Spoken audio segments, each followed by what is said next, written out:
নমস্কার বন্ধুরা, আরএস গল্প কথায় আপনাদের সবাইকে স্বাগত। আশা করি আপনারা সবাই সুস্থ আছেন। বন্ধুরা, আজ আপনারা শুনবেন হুমায়ুন আহমেদের লেখা একটি গল্প, জিন কফিল। জায়গাটার নাম ধুন্দুল নাড়া। নাম যেমন অদ্ভুত, জায়গাও তেমন জঙ্গুলে। একবার গিয়ে পৌঁছলে মনে হবে সভ্য সমাজের বাইরে চলে এসেছি। সেখানে যাবার ব্যবস্থাটা বলি। প্রথমে যেতে হবে ঠাকরোকোনা, ময়মনসিংহ মোহনগঞ্জ ব্রাঞ্চ লাইনের ছোট্ট স্টেশন। ঠাকরোকোনা থেকে গয়নার নৌকা যায় হাতির বাজার পর্যন্ত। যেতে হবে হাতির বাজারে। ভাগ্য ভালো হলে হাতির বাজারে কেরায়া নৌকা পাওয়া যাবে। যদি পাওয়া যায়, সেই নৌকায় শিয়ালজানি খাল ধরে মাইল 10 উত্তরে যেতে হবে। বাকি পথ পায়ে হেঁটে পেরোতে হবে মাঠ, ডোবা, জলাভূমি। জুতা খুলে হাতে নিয়ে নিতে হবে। পা কাটবে ভাঙা শামুকে। গোটা বিশেক যোগ ধরবে। বিশ্রী অবস্থা। কতটা হাঁটতে হবে তারও অনুমান নেই। এক একজন এক এক কথা বলবে। একটা সময় আসবে যখন লোকজন হাসি মুখে বলবে, ধুন্দুল নাড়া, ওই তো দেখা যায়। তখন বুঝতে হবে আরও মাইল 7 বাকি। বছর 5 আগে এই জঙ্গলে জায়গায় আমাকে জনৈক সাধুর সন্ধানে যেতে হয়েছিল। সাধুর নাম কালু খাঁ। মুসলমান নাম হলেও সাধু হিন্দু ব্রাহ্মণ। বাবা মা তাকে শৈশবেই পরিত্যাগ করেন। তিনি মানুষ হন মুসলিম পরিবারে। কালু খাঁ নাম তার মুসলমান পালক বাবার দেয়া। যৌবনে তিনি সংসার ত্যাগী হয়ে শ্মশানে আশ্রয় নেন। তার অসাধারণ ক্ষমতা, বিভূতির কোনো সীমা সংখ্যা নেই। তিনি কোনো রকম খাদ্য গ্রহণ করেন না। তার গা থেকে সবসময় কাঁঠাল চাপা ফুলের তীব্র গন্ধ বের হয়। পূর্ণিমার সময় সেই গন্ধ এত তীব্র হয় যে কাছে গেলে বমি এসে যায়। নাকে রুমাল চেপে কাছে যেতে হয়। সাধু সন্ন্যাসী, তাদের অলৌকিক ক্ষমতা, এইসব নিয়ে আমি কখনো মাথা ঘামাই না। আমি মনে প্রাণে বিশ্বাস করি, ব্যাখ্যার অতীত কোনো ক্ষমতা প্রকৃতি মানুষকে দেয়নি। কোনো সাধু যদি আমার চোখের সামনে শূন্যে ভাসতে থাকেন, আমি চমৎকৃত হব না। ধরে নেব এর পেছনে আছে ম্যাজিকের সহজ কিছু কলা কৌশল, যা এই সাধু আয়ত্ত করেছেন। কাজেই আমার পক্ষে সাধুর খোঁজে ধুন্দুল নাড়া নামের অজ পাড়াগায় যাবার প্রশ্নই আসে না। যেতে হয়েছিল শফিকের কারণে। শফিক আমার বাল্যবন্ধু। সে বিশ্বাস করে না এমন জিনিস নেই। ভূতপ্রেত থেকে সাধু সন্ন্যাসী সব কিছুতেই তার অসীম বিশ্বাস। বিংশ শতাব্দীর মানুষ হয়েও সে বিশ্বাস করে যে সাপের মাথায় মণি আছে। কৃষ্ণপক্ষের রাতে এই মণি সে উপড়ে ফেলে। চারদিক আলো হয়ে যায়। আলোয় আকৃষ্ট হয়ে পোকামাকড় আসে। সাপ তাদের ধরে ধরে খায়। ভোজন পর্ব শেষ হলে মণিটি আবার গিলে ফেলে। সাধু কালু খাঁর খবর শফিকই নিয়ে এলো এবং এমন ভাব করতে লাগলো যে অবতারের সন্ধান পেয়ে গেছে। যে অবতারের সঙ্গে দেখা না হলে জীবন বৃথা। আমি শফিকের সঙ্গে রওনা হলাম দুটি কারণে। এক, শফিককে আমি অত্যন্ত পছন্দ করি। তাকে একা একা ছেড়ে দেওয়ার প্রশ্ন ওঠে না। 2, সাধু খোঁজা উপলক্ষে গ্রামের দিকে খানিকটা হলেও ঘোরা হবে। মাঝে মাঝে এরকম ঘুরে বেড়াতে মন্দ লাগে না। নিজেকে পরিব্রাজক মনে হয়, যেন আমি ফাহিহেন, বাংলার পথে পথে ঘুরে বেড়াচ্ছি। খুব আগ্রহ নিয়ে রওনা হলেও আগ্রহ হাতির বাজারে পৌঁছবার আগেই শেষ হয়ে গেল। অমানসিক পরিশ্রম হলো। হাতির বাজার থেকে যে কেরায়া নৌকা নিলাম, সে নৌকাও এখন ডুবে তখন ডুবে অবস্থা। নৌকার পাটাতনের ফুটা দিয়ে বিজ করে পানি উঠছে। সারাক্ষণ সেই পানি সেচতে হচ্ছে। শেষ পর্যন্ত শফিকের মতো পাগলেরও ধৈর্যচ্যুতি হলো। কয়েকবার বলল, বিরাট বোকামি হয়েছে, গ্রেট মিস্টেক। এর চেয়ে গঙ্গা নদীর উৎস বের করা সহজ ছিল। আমি বললাম, এখনও সময় আছে, ফিরে যাবি কিনা বল। আরে না, এত দূরে এসে ফিরে যাব মানে? ভালো জিনিসের জন্যে কষ্ট করতেই হবে। জাস্ট চিন্তা করে দেখ, একজন মানুষের গা থেকে ভুরভুর করে কাঁঠাল চাপা ফুলের গন্ধ বেরোচ্ছে। ভাবতেই গায়ের লোম খাড়া হয়ে যাচ্ছে। How exciting! সন্ধ্যার পরপর ধুন্দুলনাড়া গ্রামে উপস্থিত হলাম। কাদায় পানিতে মাখামাখি। 3 বার বৃষ্টিতে ভিজেছি। ক্ষুধা এবং তৃষ্ণায় জীবন বের হবার উপক্রম। বিদেশি মানুষ দেখলেই গ্রামের লোকজন সাধারণত খুব আগ্রহ নিয়ে এগিয়ে আসে। এইখানে উল্টো নিয়ম দেখলাম। আমাদের ব্যাপারে কারো কোনো আগ্রহ নেই। কোত্থেকে এসেছি, যাব কোথায়, এইটুকু দায়িত্ব পালন করার ভঙ্গিতে জিজ্ঞেস করেই সবাই চলে যাচ্ছে। এ কী যন্ত্রণা! সাধু কালুখাকে দেখেও খুব হতাশ হতে হলো। বদ্ধ উন্মাদ একজন মানুষ। শ্মশানে একটা পাকুড় গাছের নিচে ন্যাংটো অবস্থায় বসা। আমাদের দেখেই গালাগালি শুরু করলো। গালাগালি যে এত নোংরা হতে পারে তা আমার ধারণার বাইরে ছিল। আমাকে এবং শফিককে কালুখা সবচেয়ে ভদ্র কথা যা বলল তা হচ্ছে, বাড়ির যা, বাড়িত গিয়া খাবলাইয়া খাবলাইয়া গু খা। আমি হতভম্ব। বেটা বলে কি? শফিকের দিকে তাকালাম। সে ভাব গদগদ স্বরে বলল, লোকটার ভেতর জিনিস আছে বলে মনে হচ্ছে। আমি বললাম, কি করে বুঝলি? আমাদের গু খেতে বলেছে এই জন্যে? আরে না, সে আমাদের এড়াতে চাচ্ছে। মানুষের সংসর্গ পছন্দ নয়। মানুষের হাত থেকে উদ্ধার পাওয়ার এটা একটা সহজ টেকনিক। লোকটা যে বদ্ধ উন্মাদ তা তোর মনে হচ্ছে না? তাও মনে হচ্ছে, তবে একটা প্রবাবিলিটি আছে যে সে উন্মাদ না। গ্রামের কয়েকজন বয়স্ক মানুষ আমাদের সঙ্গে আছেন। সাধুর প্রতি তাদের ভক্তি শ্রদ্ধাও শফিকের মতোই। তাদের একজন বললেন, বাবার মাথায় এখন একটু গরম। আমি বিরক্ত গলায় বললাম, মাথা ঠান্ডা হবে কখন? ঠিক নাই, চাঁদের সঙ্গে যোগাযোগ। চাঁদের সঙ্গে যোগাযোগ মানে? অমাবস্যা পূর্ণিমায় মাথা গরম থাকে।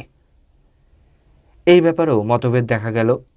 একজন বলল, অমাবস্যা পূর্ণিমাতেই মাথাটা ঠান্ডা থাকে, অন্য সময় গরম। বাবার কাছে মাসের পর মাস পড়ে থাকতে হয়, অপেক্ষা করতে হয় কখন বাবার মাথা ঠান্ডা হবে। আমি বললাম, শফিক, বাবার গা থেকে ফুলের গন্ধ তো কিছু পাচ্ছি না। আমাদের যে দ্রব্য খেতে বলছিল তার গন্ধ পাচ্ছি। তুই কি পাচ্ছিস? শফিক জবাব দেবার আগেই আমাদের সঙ্গী মানুষদের একজন ভীত গলায় বলল, একটু দূরে যান, বাবা এখন ঢিল মারব। আজ মনে হইতেছে বাবার মিজাজ বেশি খারাপ। কথা শেষ হবার আগেই ঢিল বৃষ্টি শুরু হলো। দৌড়ে নিরাপদ দূরত্বে চলে গেলাম। বাবার কাণ্ড কারখানায় শফিকের অবশ্যই মোহভঙ্গ হলো না। সে বেশ উৎসাহের সঙ্গেই বলল, 2টা দিন থেকে দেখি। এত দূর থেকে আসা, ভালো মতো পরীক্ষা না করে চলে যাওয়াটা ঠিক হবে না। আর কি পরীক্ষা করবি? মানে ওনার মাথা যখন ঠান্ডা হবে তখন 2-একটা কথা টথা জিজ্ঞেস করলে। আমি হাল ছেড়ে দেয়া গলায় বললাম, থাকবি কোথায়? স্কুল ঘরে শুয়ে থাকবো। খানিকটা কষ্ট হবে, কি আর করা, কষ্ট বিনে কেষ্ট মেলে না। জানা গেল এই গ্রামে কোনো স্কুল নেই। পাশের গ্রামে প্রাইমারি স্কুল আছে। এখান থেকে 6 মাইলের পথ। তবে গ্রামে পাকা মসজিদ আছে। অতিথি মুসাফির এলে মসজিদে থাকে। মসজিদের পাশেই ইমাম সাহেব আছেন। তিনি অতিথিদের খোঁজ খবর করেন, প্রয়োজনে খাওয়া দাওয়ার ব্যবস্থা করেন। আমি খুব একটা উৎসাহ বোধ করলাম না। গ্রামের একজনকে জিজ্ঞেস করলাম, ইমাম সাহেব লোক কেমন? সে অনেকক্ষণ চুপ করে থেকে দার্শনিকের মতো বলল, ভালোই মন্দই মিলাইয়া মানুষ, কিছু ভালো কিছু মন্দ। এই উত্তরও আমার কাছে খুব সন্দেহজনক মনে হলো। উপায় নেই। আকাশে আবার মেঘ জমতে শুরু করেছে। রওনা হলাম মসজিদের দিকে। গ্রামের লোকগুলো অভদ্রের চূড়ান্ত। কেউ সঙ্গে এলো না। কিভাবে যেতে হবে তাই বলেই ভাবল আমাদের জন্যে অনেক করা হয়েছে। মসজিদ খুঁজে বের করতেও অনেক সময় লাগলো। অন্ধকার রাত, পথঘাট কিছুই চিনি না। সঙ্গে টর্চ লাইট ছিল। বৃষ্টিতে ভিজে সেই টর্চ লাইটও কাজ করছে না। অন্ধের মতো এগুতে হচ্ছে। যাকেই জিজ্ঞেস করি সেই খানিকটা জেরা করে, জুম্মা ঘরে যাইতে চান কেন? কার কাছে যাইবেন? আপনার পরিচয়? শেষ পর্যন্ত মসজিদ পাওয়া গেল। গ্রামের একেবারে শেষ প্রান্তে একটা খালের পাশে মসজিদ। মসজিদের বয়স খুব কম হলেও 200 বছরের কম হবে না। বিশাল স্তূপের মতো একটা ব্যাপার। সেই স্তূপের সবটাই শ্যাওলায় ঢাকা। গা বেয়ে উঠেছে বটগাছ। সব মিলিয়ে কেমন গা ছমছমানি ব্যাপার আছে। আমাদের সারা শব্দ পেয়ে হারিকেন হাতে ইমাম সাহেব চলে এলেন। ছোটোখাটো মানুষ, খালি গা, কাঁধে গামছা চাদরের মতো জড়ানো, বয়স 40-এর মতো হবে। দাড়িতে তাকে খানিকটা আর্নেস্ট হেমিংওয়ের মতো দেখাচ্ছে। আমার ধারণা ছিল মসজিদে রাত্রিযাপন করব শুনে তিনি বিরক্ত হবেন। হলো উল্টোটা, তাকে আনন্দিত মনে হলো। নিজেই বালতি করে পানি এনে দিলেন, গামছা আনলেন। দুজোড়া খড়ম নিয়ে এলেন। শফিক বলল, ভাই, আমাদের খাওয়া দাওয়া দরকার, সারাদিন উপাস, টাকা পয়সা নিয়ে যদি খাওয়ার ব্যবস্থা করেন। ইমাম সাহেব বললেন, ব্যবস্থা হবে জনাব, আমার বাড়িতেই গরিবী হালতে ডাল ভাতের ব্যবস্থা। নাম কি আপনার? মুন্সি এরতাজউদ্দিন। থাকেন কোথায়? আশেপাশেই? মসজিদের পেছনে ছোট একটা টিনের ঘর আছে। কে কে থাকেন? আমার স্ত্রী, আর কেউ না। ছেলে মেয়ে? ছেলে মেয়ে নাই জনাব। আল্লাপাক সন্তান দিয়েছিলেন, তাদের হায়াত দেন নাই। হায়াত মত সবই আল্লাপাকের হাতে। আপনারা হাত মুখ ধুয়ে বিশ্রাম করেন, আমি আসতেছি। ভদ্রলোক ছোট ছোট পা ফেলে অন্ধকারে অদৃশ্য হয়ে গেলেন। শফিক বলল, ইমাম সাহেবকে নিতান্ত ভদ্রলোক বলে মনে হচ্ছে, মাই ডিয়ার টাইপ। মনে হচ্ছে আমাদের দেখে খুশি হয়েছেন। আমিও বললাম, ভদ্রলোক জঙ্গুলের জায়গায় একা পড়ে আছেন, আমাদের দেখে সেই কারণেই খুশি। এই মসজিদে নামাজ পড়তে কেউ আসে বলে আমার মনে হয় না। বুঝলি কি করে?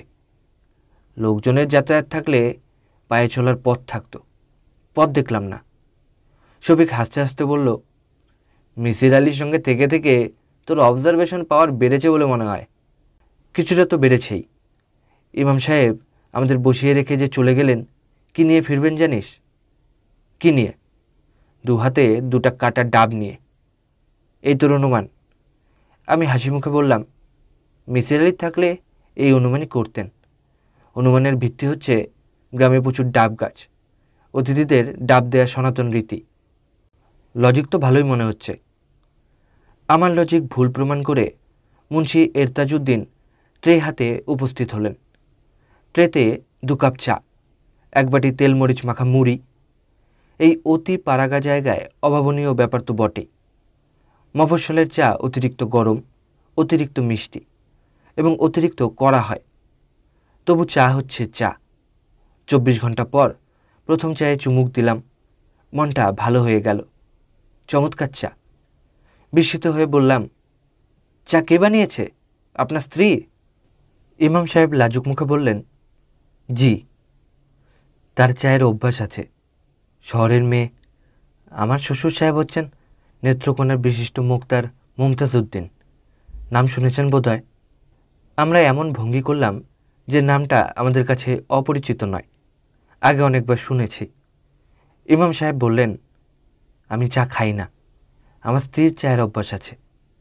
শহর থেকে ভালো চায়ের পাতা এনে দিতে হয়, বিরাট খরচান্ত ব্যাপার।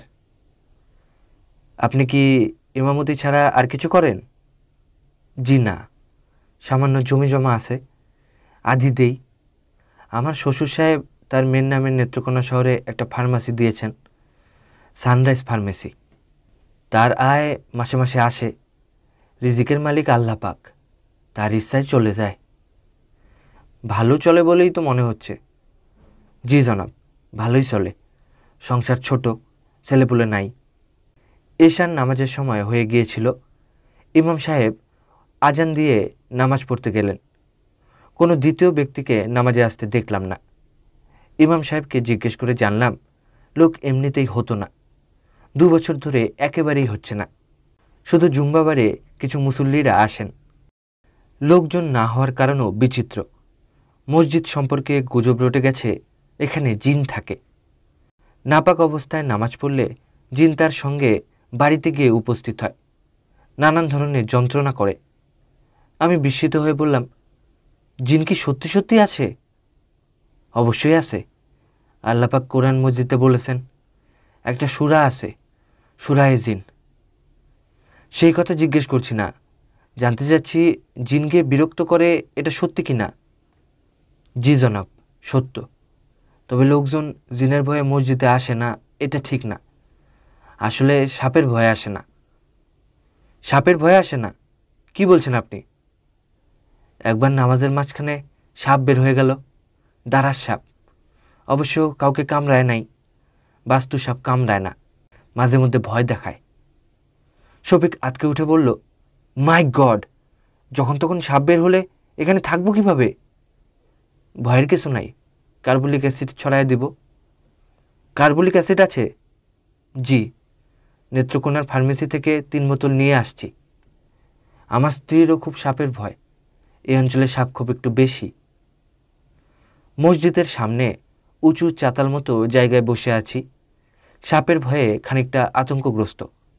আকাশে মেঘ ডাকছে, বড় ধরনের বর্ষণ মনে হচ্ছে আসন্ন। ইমাম সাহেব বললেন, খাওয়া দিতে একটু দেরি হবে, আমার স্ত্রী সব একা করছে, লোকজন নাই। ভাব দেখে মনে হচ্ছে বিরাট আয়োজন। জি না, আয়োজন কিছু না, দরিদ্র মানুষ। আপনারা এসেছেন শুনে আমার স্ত্রী খুব খুশি। কেউ আসে না, আমি বলতে গেলে একা থাকি, সবাই আমাকে ভয় করে। আমি বিস্মিত হয়ে বললাম, কেন? সবার একটা ধারণা হয়েছে আমি জিন পুষি, জিনদের নিয়ে কাজকর্ম করাই। বলেন কি? সত্য না জনাব, তবে মানুষ অসত্যকে সহজে বিশ্বাস করে। অসত্য বিশ্বাস করা সহজ, কারণ শয়তান অসত্য বিশ্বাসে সাহায্য করে। ইমাম সাহেব বেশ মন খারাপ করে চুপ হয়ে গেলেন। প্রসঙ্গ পাল্টাবার জন্যে জিজ্ঞেস করলাম, সাধু কালুখা সম্পর্কে কি জানেন? ইমাম সাহেব বললেন, তেমন কিছু জানি না, তবে আপনাদের মতো দূর দূর থেকে ওনার কাছে লোকজন আসে এইটা দেখেছি। বিশিষ্ট ভদ্রলোকরাই আসে বেশি। ময়মনসিংহের ডিসি সাহেব ওনার পত্নীকে নিয়ে এসেছিলেন। ওনার ক্ষমতা টমতা কিছু আছে? মনে হয় না, কুৎসিত গালাগালি করেন। কামেল মানুষের এরকম গালিগালাজ করার কথা না। তাছাড়া কালুখার কারণে অনেক বেদাতি কাণ্ড কারখানা হয়, এইগুলাও ঠিক না। কি কাণ্ড কারখানা হয়?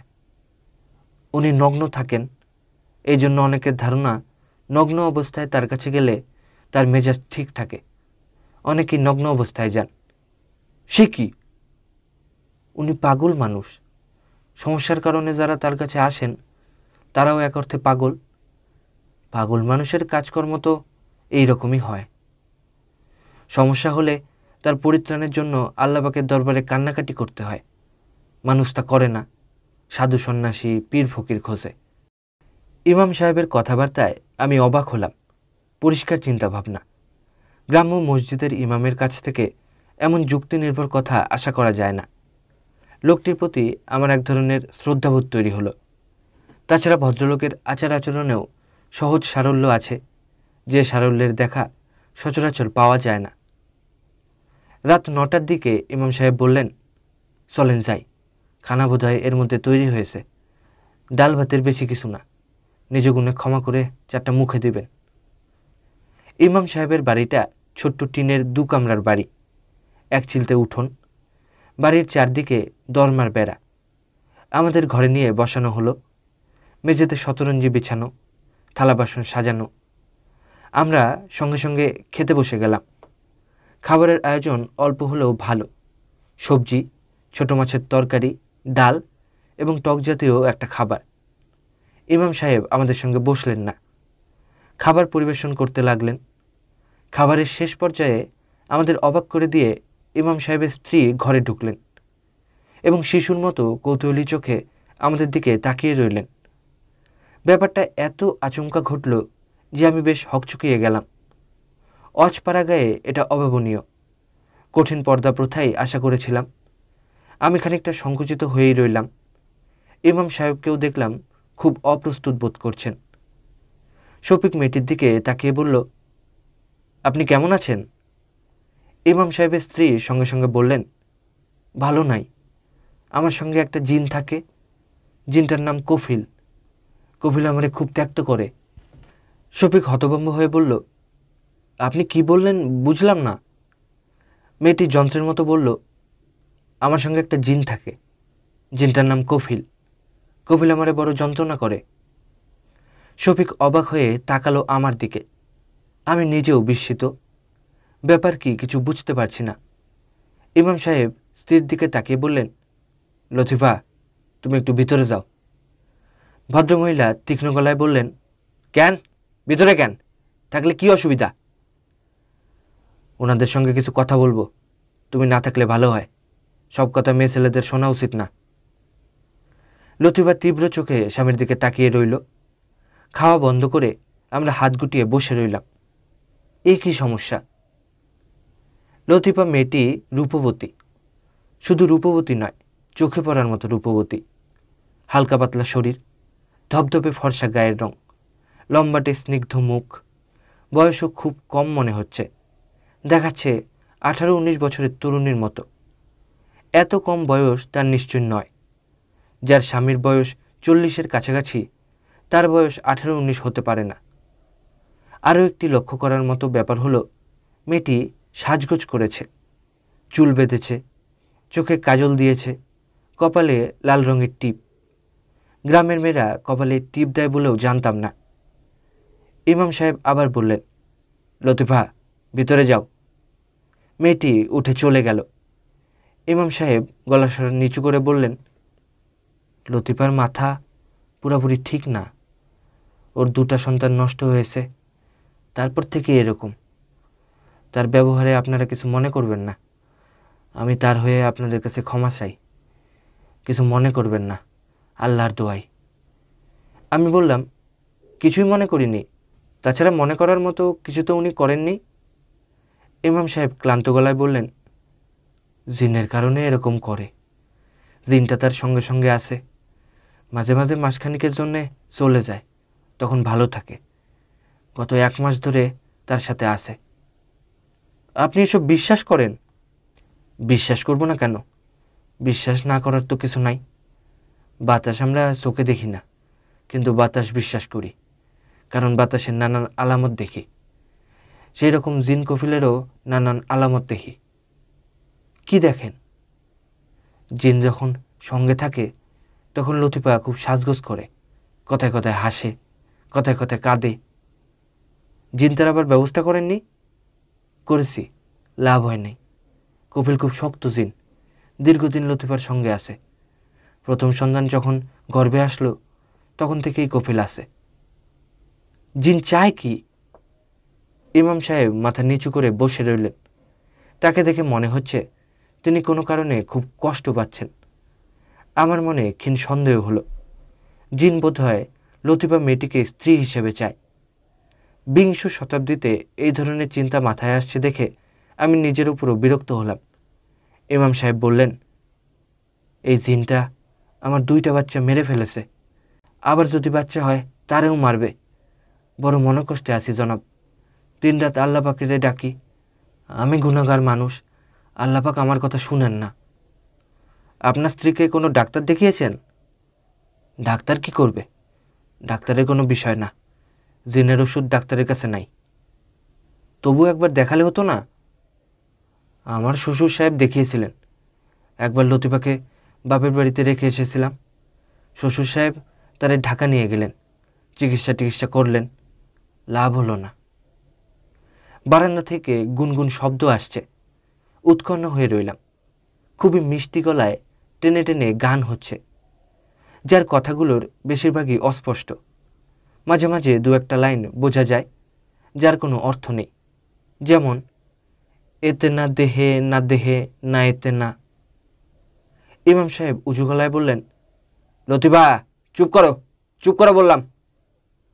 গান থামিয়ে লতিফা বলল, তুই চুপ কর, তুই থাম সরে বাচ্চা। অবিকল পুরুষের ভারী গলা, আমার গা কাটা দিয়ে উঠল। সেই পুরুষ কণ্ঠ থমথমে স্বরে বলল, চুপ কইরা থাকবি। একটা কথা কইলে টান দিয়া মাথা আলগা করুম। শরীর থাকবো একখানে, মাথা আরেকখানে। শুয়োরের বাচ্চা আমারে চুপ করতে কয়। আমরা হাত ধুয়ে উঠে পড়লাম। এত কাণ্ডের পর খাওয়া দাওয়া চালিয়ে যাওয়া সম্ভব না। এই জাতীয় যন্ত্রণায় পড়ব কখনো ভাবিনি। শফিক নিচু গলায় বলল, বিরাট সমস্যা হয়ে গেল দেখি। ভয় ভয় লাগছে, কি করা যায় বলতো? মসজিদের ভেতর এর আগে কখনো রাত্রি যাপন করিনি। অস্বস্তি নিয়ে ঘুমোতে গেলাম।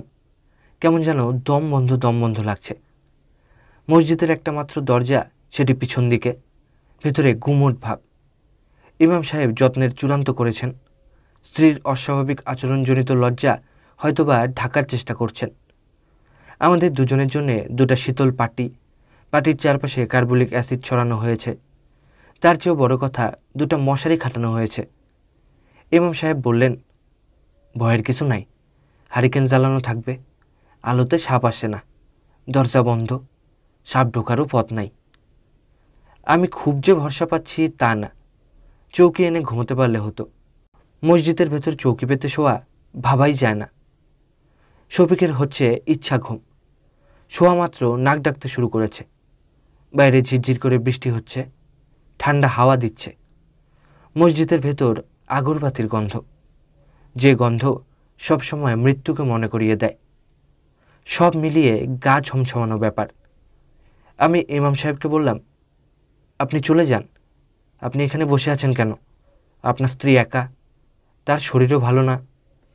ইমাম সাহেব বললেন, আমি মসজিদেই থাকব, এবাদত বন্দেগি করব, ফজরের নামাজ শেষ করে বাসায় গিয়ে ঘুমোবো। কেন? লতিফা এখন আমাকে দেখলে উন্মাদের মতো হয়ে যাবে, মেঝেতে মাথা ঠুকবে। কেন? ওর দোষ নাই কিছু, সঙ্গে জিন আছে, কফিল, এই জিনই সব কিছু করায়, বেচারির কোনো দোষ নাই। আমি চুপ করে রইলাম। ইমাম সাহেব ক্লান্ত গলায় বললেন, এমনিতে তেমন উপদ্রব করে না, সন্তান সম্ভব হলেই কফিল ভয়ঙ্কর যন্ত্রণা করে, বাচ্চাটা মেরে না ফেলা পর্যন্ত থামে না। 2টা বাচ্চা মেরেছে, এইটাও মারবে। আপনার স্ত্রী কি সন্তান সম্ভবা? জি। আপনি কি নিশ্চিত যে পুরো ব্যাপারটা জিন করছে, অন্য কিছু না? জি নিশ্চিত। জিনের সঙ্গে আমার মাঝে মধ্যে কথা হয়। অবিশ্বাস্য সব কথাবার্তা বলছেন আপনি। অবিশ্বাসের কিছু নাই, একদিনের ঘটনা বলি তাহলে বুঝবেন। ভাদ্র মাস, খুব গরম, একটা ভেজা গামছা শরীরে জড়ায়ে এশার নামাজে দাঁড় হয়েছি। মসজিদে আমি একা, আমি ছাড়া আর কেউ নাই। হঠাৎ দপ করে হারিকেনটা নিভে গেল। চমকে উঠলাম। তারপর শুনি মসজিদের পেছনের দরজার কাছে ধূপ ধূপ শব্দ। খুব ভয় লাগলো। নামাজ ছেড়ে উঠতে পারি না, নামাজে মনও দিতে পারি না। কিছুক্ষণ পর পর পিছনের দরজায় ধূপ ধূপ শব্দ, যেন কেউ কিছু একটা এনে ফেলছে। সেজদায় যাবার সময় কফিলের গলা শুনলাম, টেনে টেনে বলল, তোরে আজ পুরাইয়া মারবো, তোরে আজ পুরাইয়া মারবো। তারপর ধপ করে আগুন জ্বলে উঠল। দাও দাও আগুন। নামাজ ছেড়ে উঠে দাঁড়ালাম। দেখি দরজার কাছে গাদা করা শুকনা লাকড়ি, আগুন জ্বলছে। আমি চিৎকার দিয়ে উঠলাম, বাঁচাও বাঁচাও। আমার চিৎকার শুনে লতিফা পানির বালতি হাতে ছুটে আসলো। পানি দিয়ে আগুন নিভায়ে আমার মসজিদ থেকে টেনে বার করলো। আমার স্ত্রীর কারণে সেই যাত্রা বেঁচে গেলাম। লতিফা সময় মতো না আসলে মারা পড়তাম। জিন মসজিদের ভেতরে ঢুকলো না কেন? খারাপ ধরনের জিন, আল্লাহর ঘরে এরা ঢুকতে পারে না। আমি এই জন্যে বেশিরভাগ সময় মসজিদে থাকি। মসজিদে আমি নিশ্চিন্ত হয়ে ঘুমাতে পারি, ঘরে পারি না। কফিল আপনাকে খুন করতে চায়? তাও ঠিক না, একবারই চেয়েছিল, তারপর আর চায় নাই। খুন করতে চেয়েছিল কেন? ইমাম সাহেব চুপ করে রইলেন। আমি বললাম, আপনার যদি আপত্তি না থাকে পুরো ঘটনাটা বলুন, আপত্তি থাকলে বলার দরকার নেই। না, আপত্তির কি আছে? আপত্তির কিছু নাই। আমি লতিফার অবস্থা একটু দেখে আসি। যান, দেখে আসুন। ইমাম সাহেব চলে গেলেন। আমি ভয়ে অস্থির হয়ে অপেক্ষা করতে লাগলাম। ভূত, প্রেত, জিন, পরী কখনো বিশ্বাস করিনি, এখনও করছি না, তবু আতঙ্কে আধমরা হয়ে গেছি। শফিক জেগে থাকলে খানিকটা ভরসা পাওয়া যেত। সে ঘুমুচ্ছে মরার মতো। একেই বলে পরিবেশ। ইমাম সাহেব 10 মিনিটের মধ্যে ফিরে এলেন। বিরস গলায় বললেন, ভালোই আছে, তবে ভীষণ চিৎকার করছে। তালা বন্ধ করে রেখেছেন? জি না, তালা বন্ধ করে তাকে রাখা সম্ভব না। কফিলের সঙ্গে থাকে, কাজেই ওর গায়ের জোর থাকে অসম্ভব, না দেখলে বিশ্বাস করতে পারবেন না। ইমাম সাহেব মন খারাপ করে বসে রইলেন। আমি বললাম, গল্পটা শুরু করুন ভাই। তিনি নিচু গলায় বললেন, আমার স্ত্রীর ডাকনাম বুড়ি। কথা পুরোপুরি শেষ করতে পারলেন না। মসজিদে প্রচণ্ড শব্দে ঢিল পড়তে লাগলো, ধূপ ধূপ শব্দ। সেই সঙ্গে মনে হচ্ছে কয়েকজন মানুষ যেন চারদিকে ছোটাছুটি করছে। আমি আতঙ্কিত গলায় বললাম, কি ব্যাপার? ইমাম সাহেব বললেন, কিছু না, কফিল চায় না আমি কিছু বলি। থাক ভাই, বাদ দিন, গল্প বলার দরকার নেই। অল্প কিছুক্ষণের মধ্যেই ঢিল ছোড়া বন্ধ হবে, ভয়ের কিছুই নাই। সত্যি সত্যি বন্ধ হলো। বৃষ্টির বেগ বাড়তে লাগলো। ইমাম সাহেব গল্প শুরু করলেন। আমি তার গল্পটাই বলছি, তার ভাষাতে, তবে আঞ্চলিকতাটা সামান্য বাদ দিয়ে। গল্পের মাঝখানেও একবার তুমুল ঢিল ছোড়া হলো। ইমাম সাহেব এক মনে আয়াতুল কুরসি পড়লেন। আমার জীবনে সে এক ভয়াবহ রাত। নেত্রকোনা শহরের বিশিষ্ট মুক্তার মুমতাজ উদ্দিন সাহেবের বাড়িতে তখন আমি থাকি। ওনার সঙ্গে আমার কোনো আত্মীয়তা সম্পর্ক নাই। লোকমুখে শুনেছিলাম বিশিষ্ট ভদ্রলোক, কেউ কোনো বিপদে পড়ে তার কাছে গেলে তিনি যথাসাধ্য করেন। আমার তখন মহা বিপদ। একবেলা খাইতো, একবেলা উপাস দেই। সাহসে ভর করে তার কাছে গেলাম চাকরির জন্যে। উনি বললেন, চাকরি যে দিব, পড়াশোনা কি জানো? আমি বললাম, উলা পাস করেছি। উনি বিরক্ত হয়ে বললেন, মাদ্রাসা পাশ করা লোক, তোমারে আমি কি চাকরি দিব? IABA পাস থাকলে একটা কথা ছিল, চেষ্টা চরিত্র করে দেখতাম। চেষ্টা করারও তো কিছু নাই। আমি চুপ করে রইলাম। মনটা খুব খারাপ হয়ে গেল। বড় আশা ছিল কিছু হবে। একটা পয়সা সঙ্গে নাই, উপোস দিচ্ছি। রাতে নেত্রকোনা স্টেশনে ঘুমাই। মুমতাজ সাহেব বললেন, তোমাকে চাকরি দেওয়া সম্ভব না। নাও, এই 20টা টাকা রাখো, অন্য কারো কাছে যাও, মসজিদে খোঁজটোজ নাও, এমামতি পাও কিনা দেখো। আমি টাকাটা নিলাম। তারপর বললাম, ভিক্ষা নেওয়া আমার পক্ষে সম্ভব না। যদি ঘরের কোনো কাজকর্ম থাকে বলেন, করে দিই। তিনি অবাক হয়ে বললেন, কি কাজ করতে চাও? যা বলবেন করব। বাগানের ঘাসগুলো তুলে দিই। আচ্ছা দাও। আমি বাগান পরিষ্কার করে দিলাম, গাছগুলোকে পানি দিলাম, দু এক জায়গায় মাটি কুপিয়ে দিলাম। সন্ধ্যাবেলা কাজ শেষ করে বললাম, জনাব, যাই। আপনার অনেক মেহেরবানি। আল্লাহ পাকের দরবারে আমি আপনার জন্য দোয়া করি। মুমতাজ সাহেব বললেন, এখন যাবে কোথায়? স্টেশনে। রাত্রে নেত্রকোনা স্টেশনে আমি ঘুমাই। এক কাজ করো, রাতটা এইখানেই থাকো, তারপর দেখি। আমি থেকে গেলাম। 1 দিন, 2 দিন, 3 দিন চলে গেল। উনি কিছু বলেন না, আমিও কিছু বলি না। বাংলা ঘরের এক কোণায় থাকি, বাগান দেখাশোনা করি, চাকরির সন্ধান করি। ছোট শহর, আমার কোনো চেনা পরিচয়ও নাই। কে দিবে চাকরি? ঘোরাঘুরি সার হয়। মুক্তার সাহেবের সঙ্গে মাঝে মধ্যে দেখা হয়। আমি বড়ই শর্মিন্দা বোধ করি। উনিও এমন ভাব করেন যেন আমাকে চেনেন না। মাসখানেক এইভাবে চলে গেল। আমি মোটামুটি তাদের পরিবারের একজন হয়ে গেলাম। মুক্তার সাহেবের স্ত্রীকে মা ডাকি। ভেতরের বাড়িতে খেতে যাই। তাদের কোনো একটা উপকার করার সুযোগ পেলে প্রাণপণে করার চেষ্টা করি। বাজার করে দিই, কল থেকে পানি তুলে দিই। মুক্তার সাহেবের 3 মেয়ে। বড় মেয়ে বিধবা হয়ে বাবার সঙ্গে আছে। তার 2 বাচ্চাকে আমি আমপাড়া পড়াই, বাজার সদাই করে দিই। টিপকল থেকে রোজ 6-7 বালতি পানি তুলে দিই। মুক্তার সাহেবের কাছে যখন মক্কেলরা আসে, তিনি ঘন ঘন তামাক খান। সেই তামাকও আমি সেজে দিই।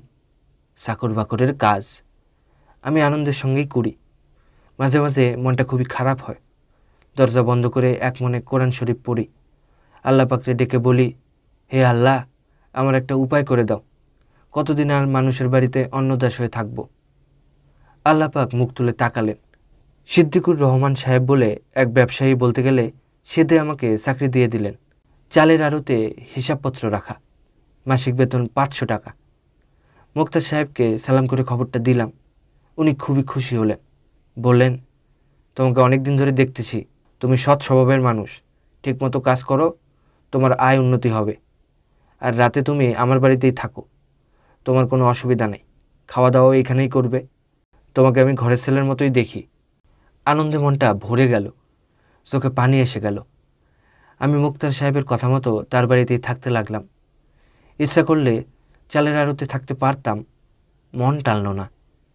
তাছাড়া মুক্তার সাহেবের বাগানটা নিজের হাতে তৈরি করেছি। দিনের মধ্যে কিছুটা সময় বাগানে না থাকলে খুব অস্থির অস্থির লাগে। 1 মাস চাকরির পর প্রথম বেতন পেলাম। 500 টাকার বদলে সিদ্দিকুর রহমান সাহেব 600 টাকা দিয়ে বললেন, তোমার কাজকর্ম ভালো, এইভাবে কাজকর্ম করলে বেতন আরও বাড়িয়ে দিব।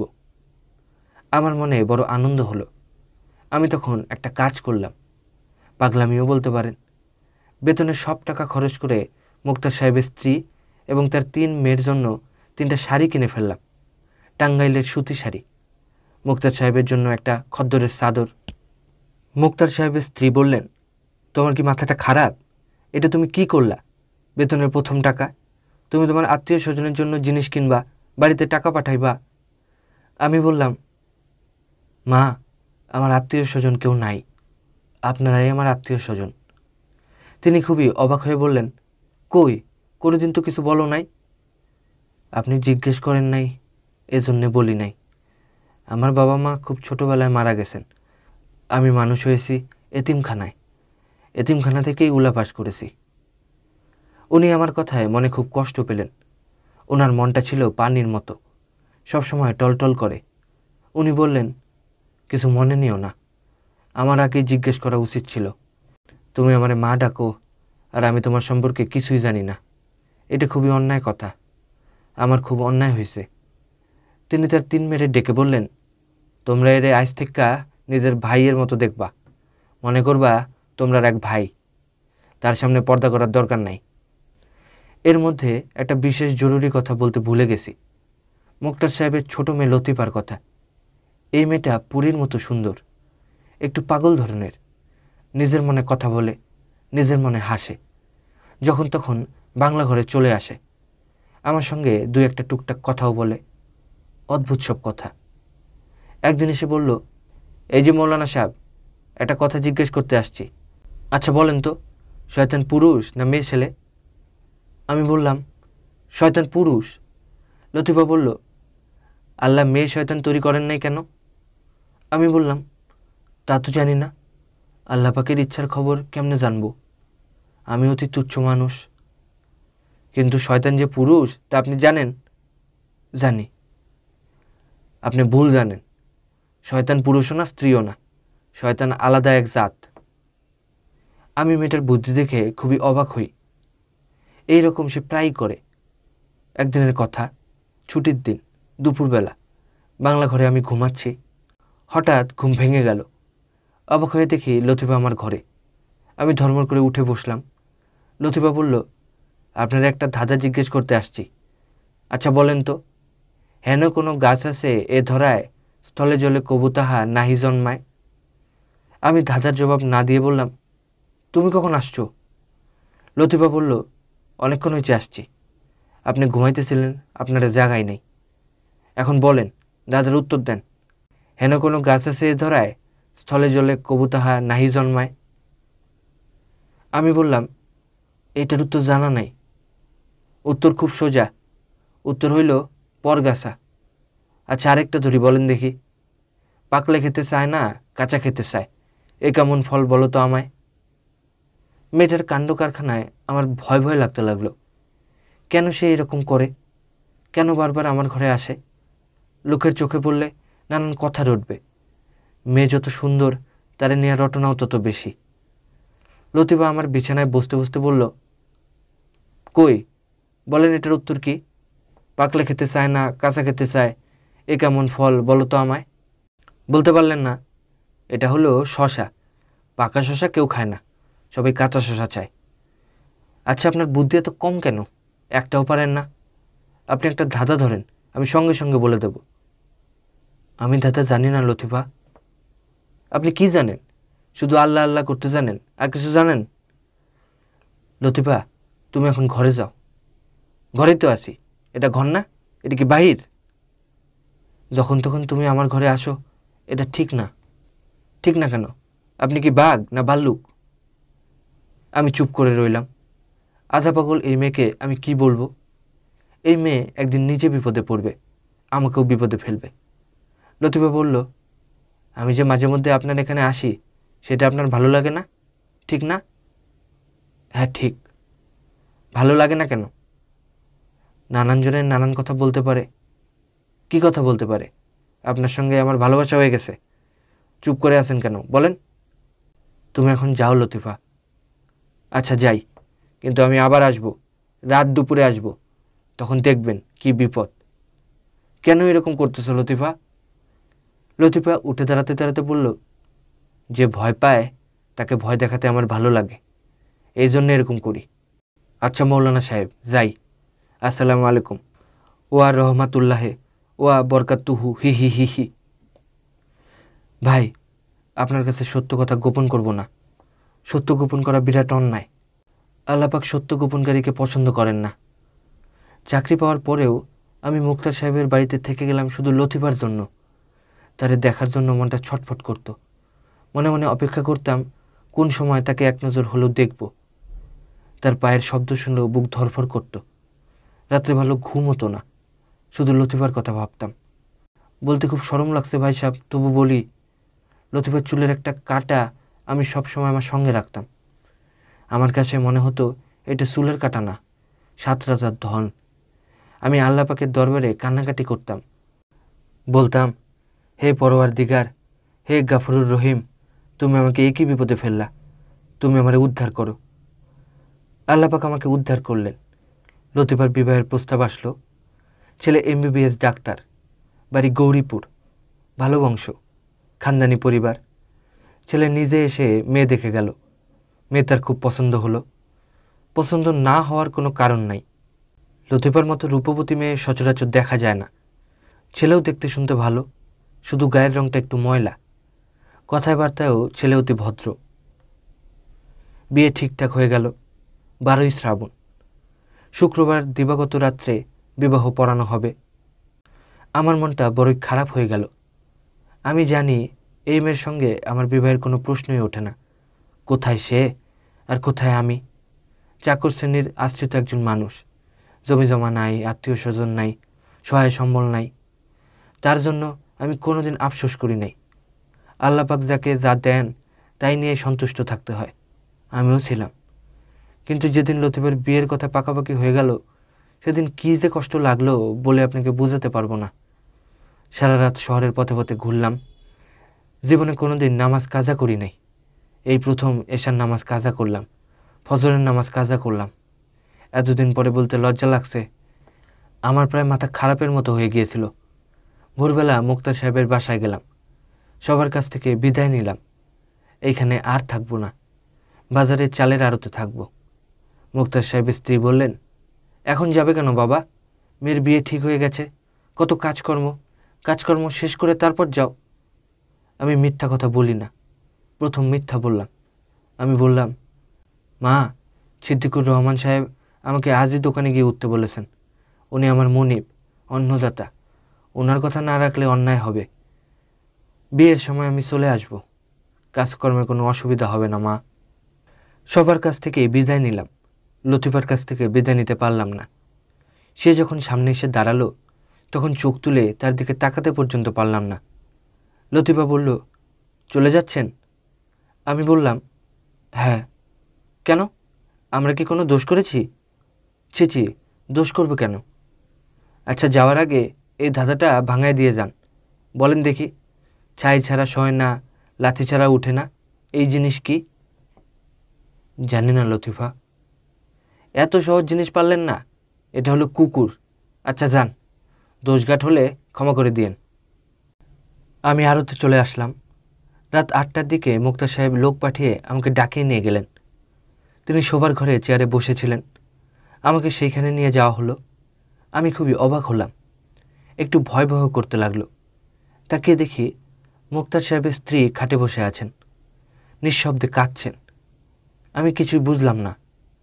বুক ধরফর করতে লাগলো, না জানি কি হয়েছে। মুক্তার সাহেব বললেন, তোমাকে আমি পুত্রের মতো স্নেহ করেছি, তার বদলে তুমি এই করলে? দুধ দিয়ে কালচা পোষার কথা শুধু শুনেছি, আজ নিজের চোখে দেখলাম। আমি মোক্তার সাহেবের স্ত্রীর দিকে তাকিয়ে বললাম, মা, আমি কিছুই বুঝতেছি না। মোক্তার সাহেব চাপা স্বরে বললেন, বোকা সাজার দরকার নাই, বোকা সাজবা না। তুমি যা করেছো তা তুমি ভালোই জানো। তুমি পথের কুকুরেরও অধম। আমি বললাম, আমার কী অপরাধ, দয়া করে বলেন। মোক্তার সাহেব রাগে কাঁপতে কাঁপতে বললেন, মেথর পট্টিতে যে শুয়োর থাকে তুই তার চেয়েও অধম, তুই নর্দমার ময়লা। বলতে বলতে তিনিও কেঁদে ফেললেন। মোক্তার সাহেবের স্ত্রী বললেন, লতিফা সবই আমাদের বলেছে, কিছুই লুকায় নেই।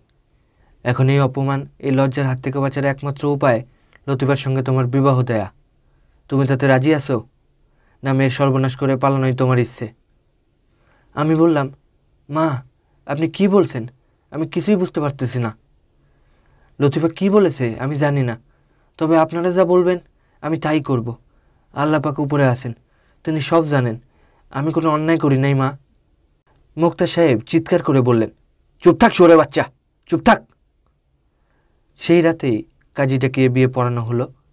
বাসর রাতে লতিফা বলল, আমি একটা অন্যায় করেছি, আপনার সাথে যেন বিবাহ হয় এজন্য বাবা মাকে মিথ্যে করে বলেছি আমার পেটে সন্তান আছে। বিরাট অপরাধ করেছি, আপনার কাছে ক্ষমা চাই। আমি বললাম, লতিফা, আমি তোমার অপরাধ ক্ষমা করলাম, তুমি আল্লাহ পাকের কাছে ক্ষমা চাও। আপনি ক্ষমা করলেই আল্লাহ ক্ষমা করবেন। তাছাড়া আমি তেমন বড় অপরাধ তো করি নাই, সামান্য মিথ্যা বলেছি। আপনাকে বিবাহ করার জন্য, অনেক বড় অপরাধ করার জন্য আমি তৈরি ছিলাম। আচ্ছা, এখন বলেন এই ধাঁধাটির মানে কি? আমার একটা পাখি আছে, যা দিই সে খায়, কিছুতেই মরে না পাখি, জলে মারা যায়। বুঝলেন ভাই সাহেব, আনন্দে আমার চোখে পানি এসে গেল। এই আনন্দের কোনো সীমা নাই। আমার মতো নাদান মানুষের জন্য আল্লাহ পাক এত আনন্দ রেখে দিয়েছেন আমি কল্পনাও করি নাই। আমি কতবার যে বললাম, আল্লাহ পাক, আমি তোমার নেয়ামত স্বীকার করি, আমি তোমার নেয়ামত স্বীকার করি। বিয়ের পর আমি শ্বশুরবাড়িতেই থেকে গেলাম। আমার এবং লতিফার বড় দুঃখের সময় কাটতে লাগলো। শ্বশুরবাড়ির কেউ আমাদের দেখতে পারে না, খুবই খারাপ ব্যবহার করে। আমার শাশুড়ি দিনরাত লতিফাকে অভিশাপ দেন, মর মর, তুই মর। আমার শ্বশুর সাহেব একদিন আমাকে ডেকে বললেন, সকালবেলায় তুমি আমার সামনে আসবা না, সকালবেলায় তোমার মুখ দেখলে আমার দিন খারাপ যায়। শ্বশুরবাড়ির কেউ আমার সঙ্গে কথা বলে না, তারা একসঙ্গে খেতে বসে, সেখানে আমার যাওয়া নিষেধ। সবার খাওয়া দাওয়া শেষ হলে লতিফা থালায় করে আমার জন্য ভাত নিয়ে আসে। সেই ভাত আমার গলা দিয়ে নামতে চায় না। লতিফা রোজ বলে, চলো অন্য কোথাও যাই গিয়া। আমি চুপ করে থাকি। কই যাব বলেন? এমনকি যাওয়ার জায়গা আছে? যাওয়ার কোনো জায়গা নাই। লতিফা খুব কান্নাকাটি করে। একদিন খুব অপমানের মধ্যে পড়লাম। আমার শ্বশুর সাহেবের পাঞ্জাবির পকেট থেকে 1000 টাকা চুরি গেছে। তিনি আমাকে ডেকে নিয়ে বললেন, এই যে দাড়িওয়ালা, তুমি কি আমার টাকা নিয়েছো? আমার চোখে পানি এসে গেল। এ কি অপমানের কথা! আমি দরিদ্র, আমার যাওয়ার জায়গা নাই, সবই সত্য, কিন্তু তাই বলে আমি কি চোর? সি সি। শ্বশুর সাহেব বললেন, কথা বলো না কেন? আমি বললাম, আমার অপমান করেন না, যত ছোটই হই আমি আপনার কন্যার স্বামী। শ্বশুর সাহেব বললেন, চুপ, চোর আবার ধর্মের কথা বলে। লতিফা সেই দিন থেকে খাওয়া দাওয়া বন্ধ করে দিল। সে বলল, এই বাড়ির ভাত সে মুখে দেবে না। আমার শাশুড়ি বললেন, ঢং করিস না, এই বাড়ির ভাত ছাড়া তুই ভাত পাইবি কই? 2 দিন 2 রাত গেল, লতিফা পানি ছাড়া কিছুই মুখে দেয় না। আমারে বলে, তুমি আমারে অন্য কোথাও নিয়ে চলো, দরকার হইলে গাছতলায় নিয়ে চলো, এই বাড়ির ভাত আমি মুখে দেব না। আমি মহাবিপদে পড়লাম। সারা রাত আল্লাহরে ডাকলাম।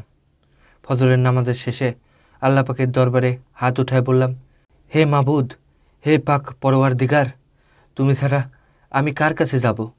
আমার দুঃখের কথা কারে বলবো? কে আছে আমার? তুমি আমার এই বিপদ থেকে বাঁচাও। আল্লাহ পাক আমার প্রার্থনা শুনলেন। ভোরবেলায় চালের আড়তে গিয়েছি। সিদ্দিকুর রহমান সাহেব আমারে ডেকে বললেন, এই যে মৌলানা, আমার একটা উপকার করতে পারবে? আমি বললাম, জি জনাব, বলেন। ময়মনসিংহ শহরে আমি নতুন বাড়ি করেছি, এখন থেকে ওই বাড়িতে থাকব। সপ্তাহে সপ্তাহে এখানে আসব। নেত্রকোনায় আমার যে বাড়ি আছে, তুমি কি এই বাড়িতে থাকতে পারবে? নেত্রকোনার বাড়ি আমি বিক্রি করতে চাই না, শুনলাম তুমি বিবাহ করেছ, তুমি এবং তোমার স্ত্রী দুজন মিলে থাকো। আমি বললাম, জনাব, আমি অবশ্যই থাকব। তাহলে তুমি এক কাজ করো, আজকেই চলে আসো। একতলার কয়েকটা ঘর নিয়ে তুমি থাকো, দোতলার ঘর তালাবন্ধ থাকুক। জি আচ্ছা। বাড়িটা শহর থেকে দূরে, তবে ভয়ের কিছু নেই। একজন দারোয়ান আছে, 24 ঘন্টা থাকবে। দারোয়ানের নাম বলরাম, ভালো লোক। জনাব, আমি আজকেই উঠব। সেই দিন বিকালেই সিদ্দিক সাহেবের বাড়িতে গিয়ে উঠলাম। বিরাট বাড়ি। বাড়ির নাম সরজুবালা হাউস। হিন্দু বাড়ি ছিল। সিদ্দিক সাহেবের বাবা কিনে নিয়েছিলেন। 8 ইঞ্চি ইটের দেয়ালে বাড়ির চারদিক ঘেরা, দোতলা পাকা দালান, বিরাট বড় বড় বারান্দা, দেয়ালের ভেতরে নানান জাতের গাছগাছরা। দিনের বেলায় অন্ধকার হয়ে থাকে। আমি লতিফাকে বললাম, বাড়ি পছন্দ হয়েছে লতিফা? লতিফা আনন্দে কেঁদে ফেলল। 2 দিন খাওয়া দাওয়া না করায় লতিফার শরীর নষ্ট হয়ে গিয়েছিল। চোখ ছোট ছোট, ঠোঁট কালচে, মুখ শুকিয়ে এতটুকু হয়ে গেছে। এই অবস্থাতেই সে রান্নাবান্না করল। অতি সামান্য আয়োজন, ভাত ডাল পেঁপে ভাজা। খেতে অমৃতের মতো লাগলো ভাই সাহেব। খাওয়া দাওয়ার পর দুজনে হাত ধরাধরি করে বাগানে হাঁটলাম। হাসবেন না ভাই সাহেব, তখন আমাদের বয়স ছিল অল্প, মন ছিল অন্যরকম। হাঁটতে হাঁটতে আমার মনে হলো, এই দুনিয়াতে আল্লাহ পাক আমার মতো সুখী মানুষ তৈরি করেন নাই। আনন্দে বারবার চোখে পানি এসে যাচ্ছিল ভাই সাহেব। ক্লান্ত হয়ে একসময় একটা লিচু গাছের নিচে আমরা বসলাম। লতিফা বলল, আমি যে মিথ্যা কথা বইলা আপনারে বিবাহ করছি, এই জন্যে কি আমার উপর রাগ করছেন? আমি বললাম, না লতিফা, আমার মতো সুখী মানুষ নাই। যদি সুখী হন তাহলে এই ধাঁধাটা পারেন কিনা দেখেন, বলেন দেখি। কাটলে বাসে, না কাটলে মরে, এমন সুন্দর ফল কোন গাছতে ধরে? পারলাম না লতিফা। ভালো মতো চিন্তা করে বলেন, এটা পারা দরকার, খুব দরকার। কাটলে বাসে, না কাটলে মরে, এমন সুন্দর ফল কোন গাছেতে ধরে? পারবো না লতিফা, আমার বুদ্ধি কম। এইটা হইল সন্তানের নাড়ি কাটা। সন্তানের জন্মের পর নাড়ি কাটলে সন্তান বাঁচে, না কাটলে বাঁচে না। আচ্ছা, এই ধাঁধাটা আপনারা কেন জিজ্ঞেস করলাম বলেন তো? তুমি বলো, আমার বিচার বুদ্ধি খুবই কম। এইটা আপনারে বললাম কারণ আমার সন্তান হবে। লতিফা লজ্জায় 2 হাতে মুখ ঢেকে ফেলল। কি যে আনন্দ আমার হলো ভাই সাহেব, কি যে আনন্দ! সেই রাতে লতিফার জ্বর আসলো, বেশ ভালো জ্বর। আমি জ্বরের খবর রাখি না, ঘুমুচ্ছি। লতিফা আমারে ডেকে তুলল, বলল, আমার খুব ভয় লাগতেছে, একটু উঠেন তো। আমি উঠলাম। ঘর অন্ধকার, কিছু দেখা যায় না। হারিকেন জ্বালায় শুয়েছিলাম, বাতাসে নিভে গেছে। হারিকেন জ্বালালাম, তাকিয়ে দেখি লতিফার মুখ ভয়ে সাদা হয়ে গেছে।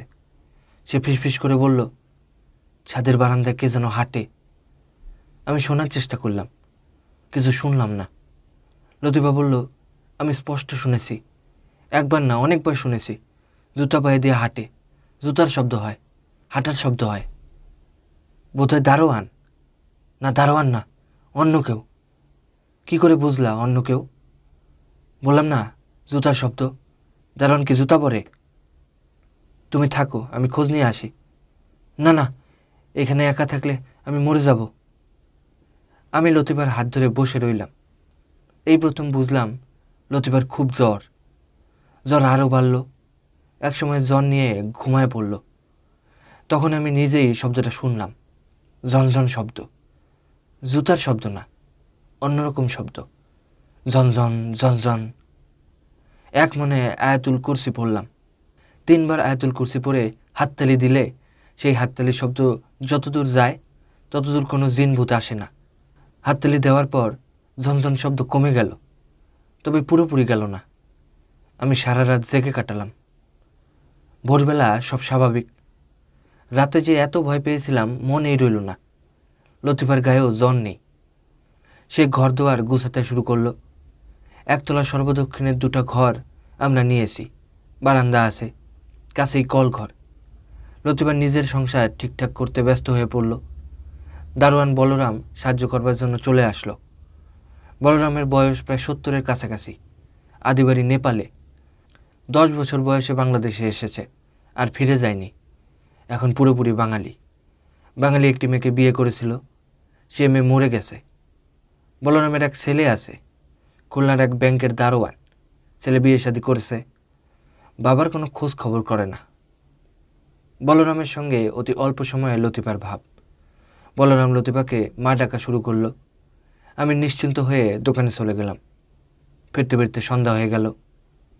বাড়িতে ঢুকে দেখি বারান্দায় পা ছড়িয়ে লতিফা বসে আছে, তার মুখ শুকনা। আমি বললাম, কি হয়েছে? ভয় লাগছে। কিসের ভয়? বিকেলে ঘুমিয়ে পড়েছিলাম, একটা খুব খারাপ স্বপ্ন দেখেছি। কি স্বপ্ন? দেখলাম আমি ঘুমাচ্ছি, একটা লম্বা কালো এবং খুব মোটা লোক ঘরে ঢুকলো। লোকটার সারা শরীরে বড় বড় লোম, কোনো দাঁত নেই, চোখগুলো অসম্ভব ছোট ছোট, দেখাই যায় না এরকম। হাতের থাবাগুলিও খুব ছোট, বাচ্চা ছেলেদের মতো। আমি লোকটাকে দেখে ভয়ে চিৎকার করে উঠলাম। সে বলল, এই ভয় পাস কেন? আমার নাম কফিল, আমি তো তোর সাথেই থাকি, তুই টের পাস না? তুই বিয়ে করেছিস, আমি কিছু বলি নাই, এখন আবার সন্তান হবে। ভালো মতো শুনে রাখ, তোর সন্তানটারে আমি শেষ করে দেব।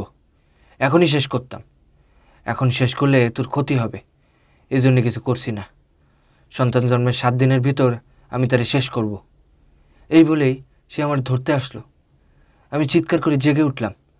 তারপর থেকে এইখানে বসে আছি। আমি বললাম, স্বপ্ন হলো স্বপ্ন, কত খারাপ খারাপ স্বপ্ন মানুষ দেখে। সবচেয়ে বেশি খারাপ স্বপ্ন দেখে পোয়াতি মেয়ে ছেলে, তাদের মনে থাকে মৃত্যু ভয়। কথাবার্তা বলে লতিফাকে মোটামুটি স্বাভাবিক করে তুললাম। সে ঘরের কাজকর্ম করতে লাগলো, রান্না করলো। আমরা সকাল সকাল খাওয়া দাওয়া করলাম। তারপর বাগানে হাঁটতে বের হলাম। লতিফা বলল, এই বাড়িতে একটা দোষ আছে, সেটি কি আপনি জানেন? কি দোষ? এই বাড়িতে একটা খারাপ কুয়া আছে। সিদ্দিক সাহেবের 4 বছর বয়সের একটা ছোট্ট মেয়ে কুয়ায় পড়ে মারা গিয়েছিল। কুয়াটা দোষী। কি যে তুমি বলো, কুয়া দোষী হবে কেন? বাচ্চা মেয়ে খেলতে খেলতে পড়ে গেছে। তা না, কুয়াটা আসলেই দোষী। কে বলেছে? বলরাম বলেছে। কুয়াটার মুখ সিদ্দিক সাহেব টিন দিয়ে ঢেকে দিয়েছেন। সেই টিনে রাতের বেলা ঝনঝন শব্দ হয়, মনে হয় ছোট কোনো বাচ্চা টিনের উপরে লাফায়। তুমি গত রাতে কোনো ঝনঝন শব্দ শোনো নাই? আমি মিথ্যা করে বললাম, না। আমি কিন্তু শুনেছি। আমি বলরামের ওপর খুব বিরক্ত হলাম। এইসব গল্প বলে ভয় দেখানোর কোনো মানে হয়? ঠিক করলাম ভোরবেলায় তাকে ডেকে শক্তভাবে ধমক দিয়ে দেব। রাতে ঘুমোতে যাওয়ার সময় লক্ষ্য করলাম লতিফার জ্বর এসেছে। সে কেমন ঝিম মেরে গেছে। মনটা খারাপ হয়ে গেল। হারিকেন জ্বালিয়ে রেখে ঘুমোতে গেলাম। গভীর রাতে ঘুম ভাঙল। লতিফা আমাকে ঝাঁকাচ্ছে। ঘর অন্ধকার। লতিফা বলল, হারিকেন আপনা আপনি নিভে গেছে, আমার বড় ভয় লাগতেছে। আমি হারিকেন জ্বালালাম, আর তখনই ঝনঝন শব্দ পেলাম। একবার না, বেশ কয়েকবার। লতিফা ফিসফিস করে বলল, শব্দ শুনলেন? আমি জবাব দিলাম, না। লতিফা কাঁদতে লাগলো। যতই দিন যেতে লাগলো লতিফার অবস্থা ততই খারাপ হতে লাগলো। রোজ সে কফিলকে স্বপ্নে দেখে। কফিল তাকে শাসিয়ে যায়, বারবার মনে করিয়ে দেয় বাচ্চা হওয়ার 7 দিনের মধ্যে সে বাচ্চা নিয়ে যাবে। মনের শান্তি পুরোপুরি নষ্ট হয়ে গেল। আমি লতিফাকে তার বাবার বাড়িতে নিয়ে যেতে চাইলাম, সে রাজি হলো না। প্রয়োজনে সে এইখানেই মরবে, কিন্তু বাবার বাড়িতে যাবে না। আমি তার জন্যে তাবিজ কবচের ব্যবস্থা করলাম, বাড়ি বন্ধনের ব্যবস্থা করলাম। আমি দরিদ্র মানুষ, তবু একটা কাজের মেয়ের ব্যবস্থা করলাম, যেন সে সারাক্ষণ লতিফার সঙ্গে থাকে। কিছুতেই কিছু হলো না। এক সন্ধ্যাবেলায় বাসায় ফিরে দেখি লতিফা খুব সাজগোজ করেছে। লাল একটা শাড়ি পরেছে, পান খেয়ে ঠোঁট লাল করেছে, বেনি করে চুল বেঁধেছে। বেনিতে 4-5টা জবা ফুল। সে পা ছড়িয়ে মেঝেতে বসে আছে। একটু দূরে বলরাম এবং কাজের মেয়েটা, তারা দুজন ভীত চোখে তাকিয়ে আছে লতিফার দিকে। আমাকে দেখেই লতিফা খিলখিল করে হেসে উঠল। হাসি আর থামতেই চায় না। আমি বললাম, কী হয়েছে লতিফা? লতিফা হাসি থামালো এবং আমাকে হতভম্ব করে দিয়ে পুরুষের গলায় বলল, মৌলানা আসছে, মৌলানা রে, উজুর পানি দাও, নামাজের পাটি দাও, কেবলা কোন দিকে দেখাইয়া দাও, টুপি দাও, তসবি দাও। আমি বললাম, এরকম করতেছে কেন লতিফা? লতিফা আবার হাসতে হাসতে ভেঙে পড়ে বলল, ও মা, মেয়েছেলের সঙ্গে দেখি মৌলানা কথা বলে? সি সি সি, মৌলানা লজ্জা নাই? আমি আয়াতুল কুরসি পড়া শুরু করলাম। আমাকে থামিয়ে দিয়ে লতিফা চিৎকার করে বলল, চুপ করো, আমার নাম কফিল। তোর মতো মৌলানা আমি 10টা হজম করে রাখছি। গোটা কোরআন শরীফ আমার মুখস্থ। আমার সঙ্গে পাল্লা দিবি? আয়, পাল্লা দিলে আয়। প্রথম থেকে শুরু করি। হি হি হি। ভয় পাইছস? ভয় পাওনেরই কথা। বেশি ভয় পাওনের দরকার নাই। তোরে আমি কিছু বলবো না। তোর বাচ্চাটারে শেষ করব। তুই মৌলানা মানুষ। তুই বাচ্চা দিয়ে কি করবি? তুই থাকবি মসজিদে। মসজিদে বসা তুই তোর আল্লাহরে ডাকবি। পোলাপান না থাকাই তোর জন্যে ভালো। হি হি হি। একটা ভয়ঙ্কর রাত পার করলাম ভাই সাহেব। সকালে দেখি সব ঠিকঠাক। লতিফা ঘরের কাজকর্ম করছে। এইভাবে দিন পার করতে লাগলাম, কখনো ভালো কখনো মন্দ। লতিফা যখন 8 মাসের পোয়াতি, তখন আমি হাতে পায়ে ধরে আমার শাশুড়িকে এই বাড়িতে নিয়ে আসলাম। লতিফা খানিকটা শান্ত হলো, তবে আগের মতো সহজ স্বাভাবিক হলো না। চমকে চমকে উঠে, রাতে ঘুমাতে পারে না, ছটফট করে, মাঝে মাঝে ভয়ঙ্কর দুঃস্বপ্ন দেখে। সেই দুঃস্বপ্নে কপিল এসে উপস্থিত হয়। কপিল চাপা গলায় বলে, দেরি নাই, আর দেরি নাই। পুত্র সন্তান আসতেছে, 7 দিনের মধ্যে নিয়ে যাব। কান্দাকাটি যা করার কইরা নাও। ঘুম ভেঙে লতিফা জেগে ওঠে, চিৎকার করে কাঁদে। আমি চোখে দেখি অন্ধকার। কি করব কিছুই বুঝি না। শ্রাবণ মাসের 3 তারিখে লতিফার একটা পুত্র সন্তান হলো। কি সুন্দর যে ছেলেটা হলো, ভাই সাহেব না দেখলে বিশ্বাস করবেন না। চাপা ফুলের মতো গায়ের রং, টানা টানা চোখ। আমি 100 রাকাত শুকরানা নামাজ পড়ে আল্লাহর কাছে আমার সন্তানের হায়াত চাইলাম। আমার মনের অস্থিরতা কমল না।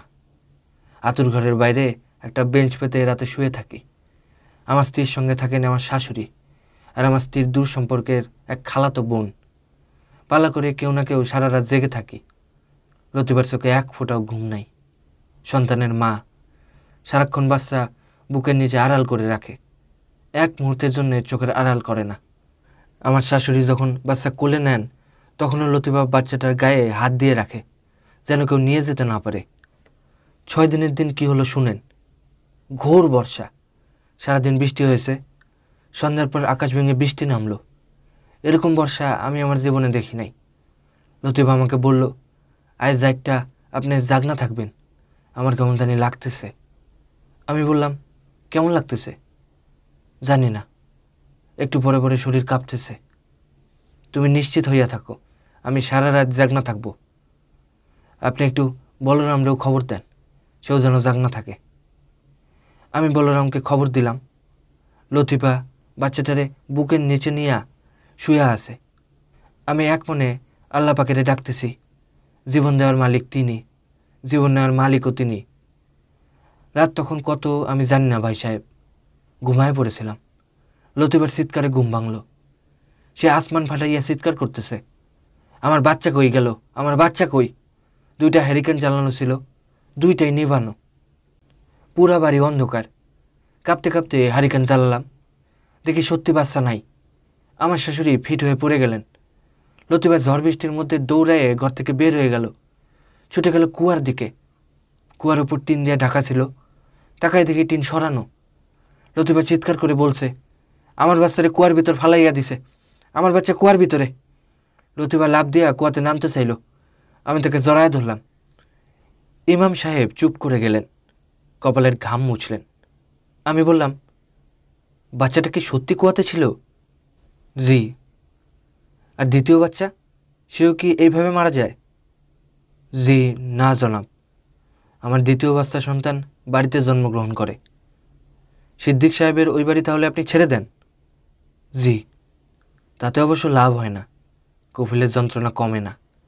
দ্বিতীয় সন্তানটাকেও সে মারে জন্মের 4 দিনের দিন। আমি আতকে উঠে বললাম, থাক ভাই, আমি শুনতে চাই না, গল্পগুলো আমি সহ্য করতে পারছি না। ইমাম সাহেব বললেন, আল্লাহ পাক আরেকটা সন্তান দিতেছেন, কিন্তু এই সন্তানটাকেও বাঁচাতে পারবো না। মনটা বড়ই খারাপ ভাই সাহেব, বড়ই খারাপ। আমি কতবার চিৎকার করে বলেছি, কফিল তুমি আমারে মেরে ফেলো, আমার সন্তানরে মেরো না, এই সুন্দর দুনিয়া তারা দেখতে দাও। ইমাম সাহেব কাঁদতে লাগলেন। কিছুক্ষণের মধ্যেই ভোর হলো। ইমাম সাহেব ফজরের নামাজের প্রস্তুতি নিতে লাগলেন। সেই দিন ভোরেই আমি শফিককে নিয়ে ঢাকায় চলে এলাম। শফিকের আরও কিছুদিন থেকে কালুখার রহস্য ভেদ করে আসার ইচ্ছা ছিল, আমি তা হতে দিলাম না। ইমাম সাহেবের সঙ্গে আরও কিছু সময় থাকা আমার পক্ষে সম্ভব ছিল না। সাধারণত আমি আমার জীবনের ভয়ঙ্কর অভিজ্ঞতার গল্প মিসির আলির সঙ্গে দেখা হওয়া মাত্র বলি। মজার ব্যাপার হচ্ছে, ইমাম সাহেবের এই গল্প তাকে বলা হলো না।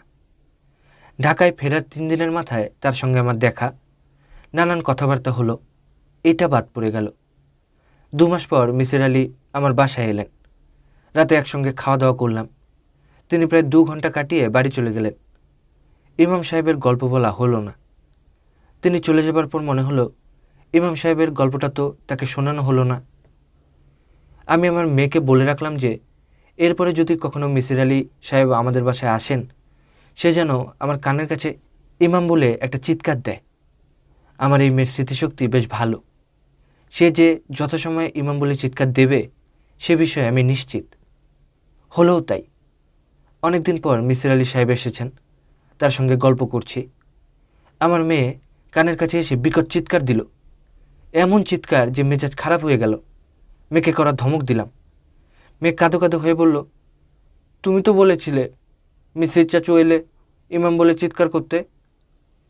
আমি বিরক্ত হয়ে বললাম, কানের পর্দা ফাটিয়ে দিতে তো বলিনি, যাও এখন যাও তো। মিসির আলি বললেন, ব্যাপারটা কি?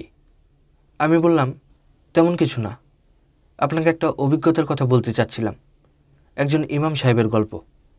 আপনার সঙ্গে দেখা হয়, কিন্তু গল্পটা বলার কথা মনে থাকে না। মেয়েকে মনে করিয়ে দিতে বলেছি। সে এমন চিৎকার দিয়েছে, এখন মনে হচ্ছে বা কানে কিছু শুনতে পাচ্ছি না। মিসির আলি বললেন, গল্পটা কি বলুন শুনি। আজ থাক, আরেকদিন বলবো, একটু সময় লাগবে, লম্বা গল্প। মিসির আলি বললেন, আরেক কাপ চা দিতে বলুন, চা খেয়ে বিদায় হই। চায়ের কথা বলে মিসির আলির সামনে এসে বসলাম। মিসির আলি সিগারেট ধরাতে ধরাতে বললেন, ইমাম সাহেবের গল্পটা আপনি আমাকে কখনোই বলতে পারবেন না। আমি অবাক হয়ে বললাম, কেন? আপনার মস্তিষ্কের একটা অংশ আপনাকে গল্পটা বলতে বাধা দিচ্ছে, যে কারণে অনেক দিন থেকেই আপনি আমাকে গল্পটা বলতে চান, অথচ বলা হয় না। আপনার মনে থাকে না। আজ আপনাকে মনে করিয়ে দেওয়া হলো, এবং মনে করিয়ে দেওয়ার জন্য আপনি রেগে গেলেন। তার চেয়ে বড় কথা, মনে করে দেবার পরেও আপনি গল্পটি বলতে চাচ্ছেন না, অজুহাত বের করেছেন, বলছেন লম্বা গল্প। আমি নিশ্চিত আপনার অবচেতন মন চাচ্ছে না এই গল্প আপনি আমাকে বলেন। আপনার সাবকনসিয়াস মাইন্ড আপনাকে বাধা দিচ্ছে। আমার সাবকনসিয়াস মাইন্ড আমাকে বাধা দিচ্ছে কেন? আমি তা বুঝতে পারছি না। গল্পটা শুনলে বুঝতে পারবো। চা আসুক, চা খেতে খেতে আপনি বলা শুরু করুন। আমার সিগারেটও ফুরিয়েছে, কাউকে দিয়ে কয়েকটা সিগারেট আনিয়ে দিন। আমি আর কোনো অজুহাতে গেলাম না, গল্প শেষ করলাম। গল্প শেষ হওয়া মাত্র মিসির আলি বললেন, আবার বলুন। আবার কেন? মানুষ যখন প্রত্যক্ষ অভিজ্ঞতার গল্প বলে, তখন মূল গল্পটি দ্রুত বলার দিকে ঝোঁক থাকে বেশি, গল্পের ডিটেলসে যেতে চায় না। একই গল্প দ্বিতীয়বার বলার সময় বর্ণনা বেশি থাকে, কারণ মূল কাহিনী বলা হয়ে গেছে। কথক তখন না বলা অংশ বলতে চেষ্টা করেন। আপনিও তাই করবেন। প্রথমবার শুনে কয়েকটা জিনিস বুঝতে পারিনি, দ্বিতীয়বার বুঝতে পারবো। শুরু করুন। আমি শুরু করলাম, বেশ সময় নিয়ে বললাম। মিসির আলি বললেন, কবে গিয়েছিলেন ধুন্দুল নাড়া? তারিখ মনে আছে? আছে। আমি মিসির আলিকে তারিখ বললাম।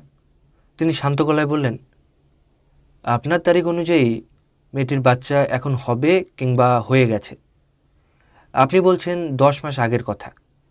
মেয়েটির বাচ্চা হয়ে গিয়ে থাকলে তাকে যে হত্যা করা হয়েছে সেই সম্ভাবনা 99 ভাগেরও বেশি। আর যদি এখনও হয়ে না থাকে, তাহলে বাচ্চাটাকে বাঁচানো যেতে পারে। এখন কটা বাজে দেখুন তো। আমি ঘড়ি দেখলাম, 9টা বাজে। মিসির আলি বললেন, রাত 10:30টায় ময়মনসিংহে যাওয়ার একটা ট্রেন আছে, চলুন রওনা হই। সত্যি যেতে চান? অবশ্যই যেতে চাই। আপনার অসুবিধা থাকলে কিভাবে যেতে হবে আমাকে বলে দিন, আমি ঘুরে আসি। আমার অসুবিধা আছে, তবু যাব। এখন বলুন তো, জিন কফিলের ব্যাপারটা আপনি বিশ্বাস করছেন? না। আপনার ধারণা বাচ্চাগুলোকে খুন করা হয়েছে? তা তো বটেই। কে খুন করেছে? মিসির আলি সিগারেট ধরাতে ধরাতে বললেন, কে খুন করেছে তা আপনিও জানেন, আপনার সাবকনসিয়াস মাইন্ডও জানে বলেই সাবকনসিয়াস মাইন্ড গল্পটি বলতে আপনাকে বাধা দিচ্ছিল। আমি কিছুই জানি না। মিসির আলি হাসতে হাসতে বললেন, আপনার সাবকনসিয়াস মাইন্ড জানে, কিন্তু সে এটি আপনার কনসিয়াস মাইন্ডকে জানায়নি বলেই আপনার মনে হচ্ছে আপনি জানেন না। আমি বললাম, কে খুন করেছে? লতিফা। 2টি বাচ্চাই সে মেরেছে, তৃতীয়টিও মারবে। কি বলছেন এসব? চলুন রওনা হয়ে যাই, দেরি হয়ে যাচ্ছে। ট্রেনে যেতে যেতে ব্যাখ্যা করব। মিসির আলি বললেন, লতিফা যে পুরো ঘটনাটা ঘটাচ্ছে তা পরিষ্কার হয়ে যায় শুরুতেই, যখন ইমাম সাহেব আপনাকে বলেন কীভাবে জিন কফিল তাকে আগুনে পুড়িয়ে মারার চেষ্টা করেছিল। পুরানো ধরনের মসজিদ, একটা মাত্র দরজা। এই ধরনের মসজিদে বসে থাকলে বাইরের চিৎকার শোনা যাবে না, ভেতর থেকে চিৎকার করলেও বাইরের কেউ শুনবে না, কারণ সাউন্ড ওয়েভ চলার জন্য মাধ্যম লাগে। মসজিদের দেয়াল সেখানে বাধার মতো কাজ করছে। আপনি এবং ইমাম সাহেব মসজিদে ছিলেন। ইমাম সাহেব একসময় স্ত্রীর খোঁজ নিতে গেলেন এবং ফিরে এসে বললেন, লতিফা খুব চিৎকার করছে, তাই না? জি তাই। মসজিদের ভেতরে বসে সেই চিৎকার আপনি শুনতে পাননি, তাই না? জি। অথচ ইমাম সাহেব যখন আগুন দেখে ভয়ে চেঁচালেন, বাঁচাও বাঁচাও, তখন লতিফা পানির বালতি নিয়ে ছুটে এলো। প্রথমত, ইমাম সাহেবের চিৎকার লতিফার শোনার কথা নয়। দ্বিতীয়ত, শুনে থাকলেও লতিফা কী করে বুঝলো আগুন লেগেছে? সে পানির বালতি নিয়ে ছুটে এলো কেন? আগুন আগুন বলে চিৎকার করলেও আমরা চিৎকার শুনে প্রথমে খালি হাতে ছুটে আসি, তারপর পানির বালতি আনি। এটাই স্বাভাবিক। এই মেয়েটি শুরুতেই পানির বালতি নিয়ে ছুটে এসেছে, কারণ পানির বালতি হাতের কাছে রেখেই সে আগুন ধরিয়েছে। আমার এই যুক্তি কি আপনার কাছে গ্রহণযোগ্য মনে হচ্ছে? হচ্ছে। প্রথম শিশুটি মারা গেল, শিশুটিকে ফেলা হলো কুয়ায়। এই খবর মেয়েটি জানে, কারণ সে পাগলের মতো ছুটে গেছে কুয়ার দিকে, অন্য কোথাও নয়। তার বাচ্চাটিকে কুয়াতে ফেলা হয়েছে এটা সে জানলো কিভাবে? জানলো কারণ সে নিজেই ফেলেছে। এই যুক্তি কি আপনার কাছে গ্রহণযোগ্য মনে হচ্ছে? হ্যাঁ, হচ্ছে। আপনাকে কি আরও যুক্তি দিতে হবে? আমার কাছে আরও ছোটোখাটো যুক্তি আছে। আর লাগবে না, শুধু বলুন, কুয়ার ওপরের টিনে ঝনঝন শব্দ হতো কেন, যে শব্দ ইমাম সাহেব নিজেও শুনেছেন? কুয়ার টিনটা না দেখে বলতে পারবো না। আমার ধারণা বাতাসে টিনটা কাঁপে, ঝনঝন শব্দ হয়। দিনের বেলায় এই শব্দ শোনা যায় না, কারণ আশেপাশে অনেক ধরনের শব্দ হতে থাকে। রাত যতই গভীর হয়, চারপাশ নীরব হতে থাকে, সামান্য শব্দই বড় হয়ে কানে আসে। আপনার এই যুক্তিও গ্রহণ করলাম। এখন বলুন, লতিফা এমন ভয়ঙ্কর কাণ্ড কেন করছে? মেয়েটা অসুস্থ, মনোবিকার ঘটেছে। ইমাম সাহেব লোকটি তাদের আশ্রিত, তাদের পরিবারের চাকর বাকররা যে কাজ করে সে তাই করত। মেয়েটি ভাগ্যের পরিহাসে এমন একজন মানুষের প্রেমে পড়ে যায়, প্রচণ্ড মানসিক চাপের সম্মুখীন হয়, পরিবারের সবার কাছে ছোট হয়, অপমানিত হয়। এত প্রচণ্ড চাপ সহ্য করার ক্ষমতা তার ছিল না, তার মনোবিকার ঘটে। পোয়াতি অবস্থায় মেয়েদের হরমোনাল ব্যালেন্স এদিক ওদিক হয়, সেই সময় মনোবিকার তীব্র হয়। মেয়েটির ক্ষেত্রেও তাই হয়েছে। মেয়েটি দরিদ্র ইমামকে বিয়ে করে কঠিন মানসিক চাপের সম্মুখীন হয়েছে। একই সঙ্গে সে লোকটিকে প্রচণ্ড ভালোবাসে, আবার প্রচণ্ড ঘৃণাও করে। কি ভয়াবহ অবস্থা! মেয়েটি ইমামকে প্রচণ্ড ঘৃণা করে এটা কেন বলছেন? ইমামতি পেশা মেয়েটির পছন্দ নয়। পছন্দ নয় বলেই মেয়েটি কফিলের গলায় বলেছে, ইমাম আসছে, অজুর পানি দে, জায়নামাজ দে, কেবল কোন দিকে বলে দে। এক ধরনের রসিকতা করার চেষ্টা করছে। মনোবিকার এমন ভয়াবহ রূপ নিল কেন? সে নিজের বাচ্চাকে হত্যা করছে কেন? বড় ধরনের বিকারে এরকম হয়। সে নিজেকে ধ্বংস করতে চাইছে, নিজের সন্তান হত্যার মাধ্যমে সেই ইচ্ছারই অংশবিশেষ পূর্ণ হচ্ছে। আরও কিছু থাকতে পারে, না দেখে বলতে পারবো না। ধুন্দুল নাড়া গ্রামে সন্ধ্যার পর পৌঁছলাম। পৌঁছেই খবর পেলাম 5 দিন হয় ইমাম সাহেবের একটি কন্যা হয়েছে। কন্যাটি ভালো আছে। বড় ধরনের স্বস্তি বোধ করলাম। ইমাম সাহেবের সঙ্গে দেখা করলাম মসজিদে। তিনি আমাদের দেখে বড়ই অবাক হলেন। আমি বললাম, আপনার স্ত্রী কেমন আছেন? ইমাম সাহেব বিব্রত গলায় বললেন, ভালো না, খুব খারাপ। কপিল তার সঙ্গে সঙ্গে আছে। কপিল বলেছে 7 দিনের মাথায় মেয়েটাকে মেরে ফেলবে। খুব কষ্টে আছি ভাই সাহেব। আল্লাহ পাকের কাছে আমার জন্য খাস দিলে একটু দোয়া করবেন। আমি বললাম, আমি আমার এক বন্ধুকে সঙ্গে নিয়ে এসেছি, উনি আপনার স্ত্রীর সঙ্গে কিছু কথা বলবেন। ইমাম সাহেব বিস্মিত হয়ে বললেন, কেন? যাতে আপনার বাচ্চাটা ভালো থাকে, সুস্থ থাকে। উনি খুব বড় একজন সাইকিয়াট্রিস্ট, অনেক কিছু বুঝতে পারেন যা আমরা বুঝতে পারি না। ওনার কথা শুনলে আপনাদের মঙ্গল হবে, এই জন্যই ওনাকে এনেছি। অবশ্যই আমি ওনার কথা শুনব, অবশ্যই শুনব। ইমাম সাহেব আমাদের ঘরে নিয়ে গেলেন। ঘরে অনেক লোকজন ছিল, তাদের সরিয়ে দেওয়া হলো। মিসির আলি বললেন, আমি কিছু কথা বলবো, যা শুনতে ভালো লাগবে না, তবু দয়া করে শুনুন। লতিফা চাপা গলায় বলল, আমার সাথে কি কথা? আপনার বাচ্চাটির বিষয়ে কথা। বাচ্চাটি যাতে বেঁচে থাকে, ভালো থাকে, সেজন্যেই আমার কথাগুলি আপনাকে শুনতে হবে। লতিফা তার স্বামীর দিকে কিছুক্ষণ তাকিয়ে থেকে বলল, বলেন কি বলবেন। মিসির আলি খুবই নিরাসক্ত গলায় কথা বলতে শুরু করলেন। কথা বলার সময় একবারও লতিফার দিকে তাকালেন না। লতিফা তার শিশুকে বুকের কাছে নিয়ে খাটে হেলান দিয়ে বসে আছে। তার মাথায় লম্বা ঘোমটা। ঘোমটার ফাঁক দিয়ে মাঝে মাঝে তার তীব্র চোখের দৃষ্টি নজরে আসছে। ইমাম সাহেব তার স্ত্রীর পাশে বসে আছেন। মিসির আলির ব্যাখ্যা যতই শুনছে ততই তার চেহারা অন্যরকম হয়ে যাচ্ছে। মিসির আলি কথা শেষ করে লতিফার দিকে তাকিয়ে বললেন, আপনি কি আমার ব্যাখ্যা বিশ্বাস করলেন? লতিফা জবাব দিল না, মাথার ঘোমটা সরিয়ে দিল। কি সুন্দর শান্ত মুখ, চোখের তীব্রতা এখন আর নেই, মনে হচ্ছে অশ্রু টলমল করছে।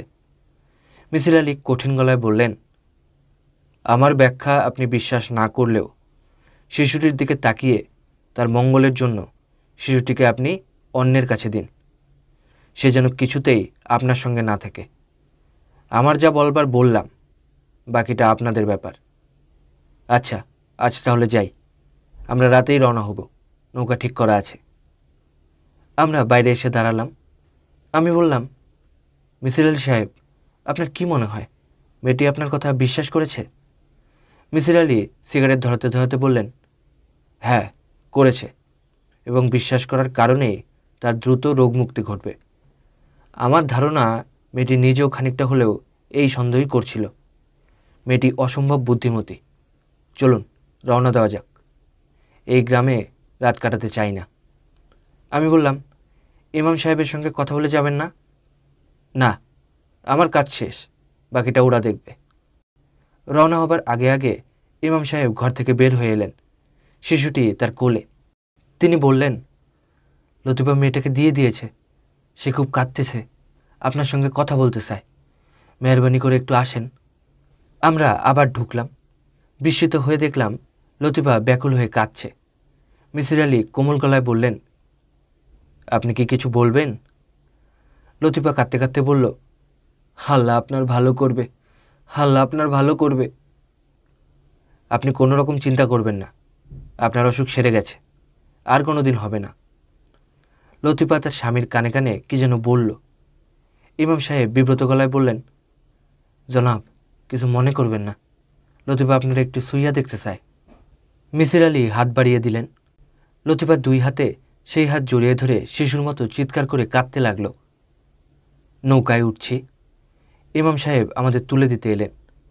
নৌকা ছাড়ার আগ মুহূর্তে নিচু গলায় বললেন, ভাই সাহেব, আমি অতি দরিদ্র মানুষ, আপনাদের যে কিছু দিব আল্লাহ পাক আমাকে সেই ক্ষমতা দেন নাই। এই কোরআন শরীফটা আমার দীর্ঘদিনের সঙ্গী। যখন মন খুব খারাপ হয় তখন পড়ি, মন শান্ত করি। আমি খুব খুশি হব যদি কোরআন মজিদটা আপনি নেন। আপনি নেবেন কি না তা অবশ্য জানি না। মিসির আলি বললেন, অবশ্যই নেব, খুব আনন্দের সঙ্গে নেব। ভাই সাহেব, আমার মেয়েটার একটা নাম কি আপনি রেখে যাইবেন? মিসির আলি হাসি মুখে বললেন, হ্যাঁ যাব। আপনার মেয়ের নাম রাখলাম লাবণ্য। ইউনিভার্সিটিতে পড়ার সময় এই নামের একটা মেয়ের প্রেমে পড়েছিলাম। মেয়েটা আমাকে একেবারেই পাত্তা দেয়নি। মাঝে মাঝেই মেয়েটার কথা আমার মনে হয়, মনটা খারাপ হয়ে যায়। ভাই যাই। আপনারা শুনছিলেন হুমায়ুন আহমেদের লেখা একটি গল্প, জিন কফিল। গল্পটি ভালো লাগলে অবশ্যই লাইক, কমেন্ট এবং শেয়ার করবেন এবং সাবস্ক্রাইব করে পাশে থাকবেন।